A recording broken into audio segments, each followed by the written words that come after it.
Now, folks, I just want you to keep an open mind. You know, I'm not asking you to believe this. I'm sharing information with you. If you choose not to believe it, hey, that's fine. I ask you to exercise your free will. You can absolutely leave. I will not be offended. I've already checked.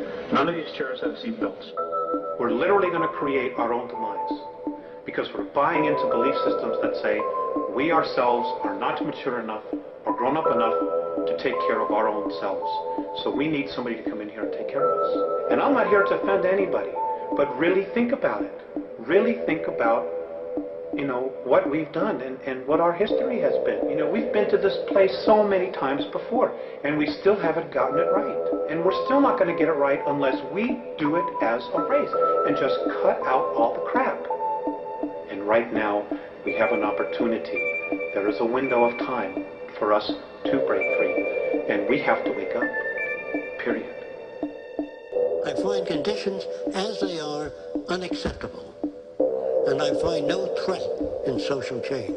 And people have to lose confidence in their elected leaders. We have to assume responsibility.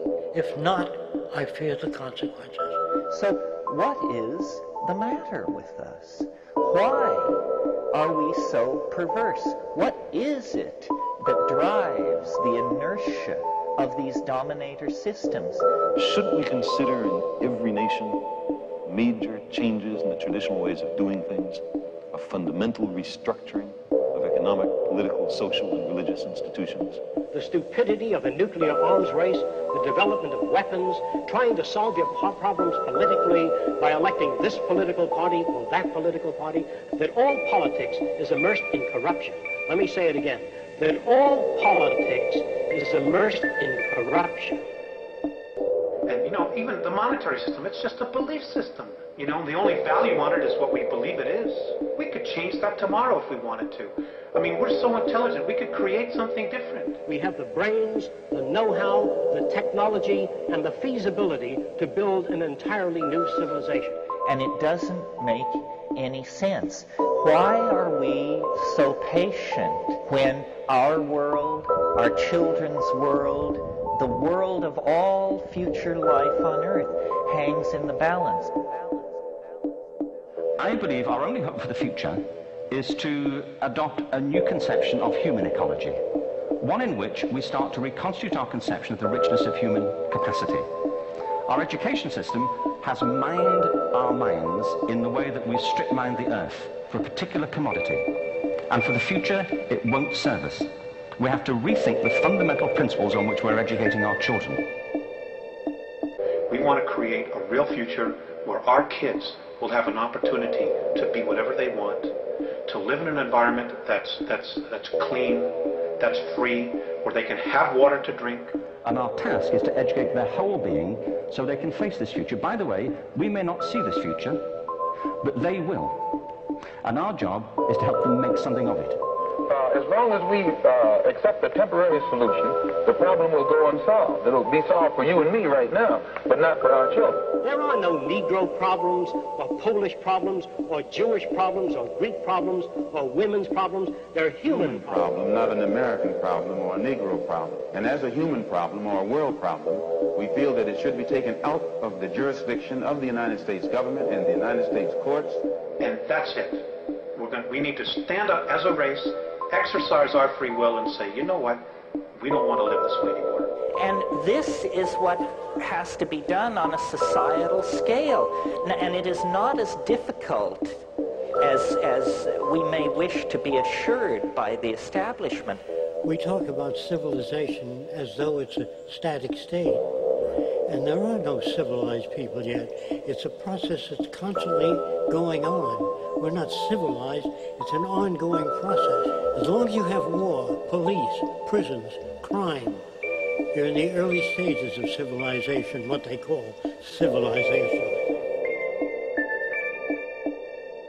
until you realize that you're symbiotically connected to nature, and that nature is an emergent process where you have to change constantly, where you realize that you being dogmatic about any point of knowledge is inherently destructive. Once you realize that, you can begin to see a different world where there's ego and bias, all these things begin to fade, because there's no such thing as static knowledge or information.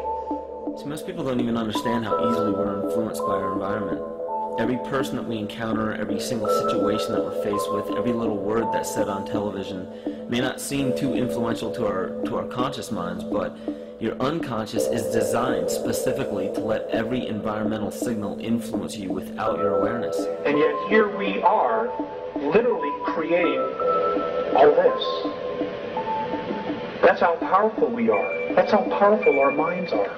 Which is why there's been so much focus on brainwashing, on trying to make us victims, or believe that we're victims. Because the minute we wake up and we take a step back, detached, and see our situation for what it really is, they've lost control. It ends there the minute we awake. We believe that our problem is one not a violation of civil rights, but a violation of human rights. Not only are we denied the right to be a citizen in the United States, we're denied the right to be a human being. The time is really coming when people are going to have to stand up and be counted. I think humanity is now in what I call a final exam as to whether we qualify to stay here. And I'm not talking about political leaders. I'm not talking about religious leaders. I'm talking about humanity. This is the most serious business that we could be about. This is what we were born to do. And I, for one, am not ready to stand mute witness to that kind of an atrocity. We're going to do this thing just as the automobile phased out the stagecoach, just as television stepped in and phased out the old vaudeville and the old motion pictures, that history and technology is respecters of no society, no individual opinions, but it moves on. And we've got to be prepared to face the future. And so it's possible to figure things out. We can do science, and with it, we can improve our lives. Application of the methods of science, not scientists, the methods of science to the social system. Naturally, even the methods of science undergo change, and as they change, so would the future. Now, science has means of giving food, clothes, and shelter practically to everybody.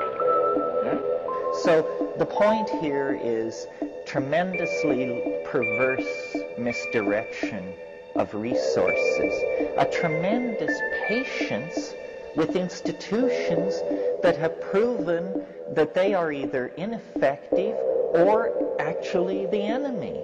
So it comes back to people taking personal responsibility for what they think, what they want to believe, and what it is that they want to create. So what is needed is an awakening. A transformation of the mind.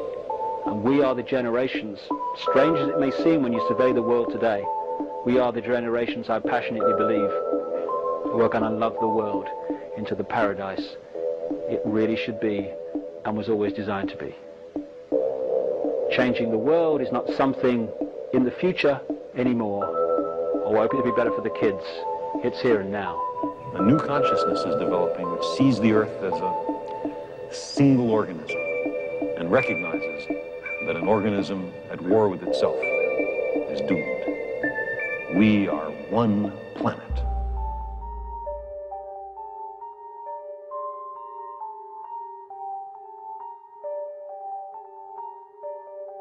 Why do you have to pay to live on a planet you were born on? Now is the time. Now is definitely the time to make some changes. And I know you guys are. You know, I know you're so dedicated that you've made the time to put the resources together to come here, to hear the speakers, to make the changes within yourself, to share this stuff with your friends and share the DVDs. I know that. We have an opportunity here to create a new paradigm, a new domain of knowing. It just takes leadership. You're going to be the ones that are going to stand there in your communities and say, look, this is what's been going on. This is what it is, and this is what we have to do. It's no accident that you are who you are.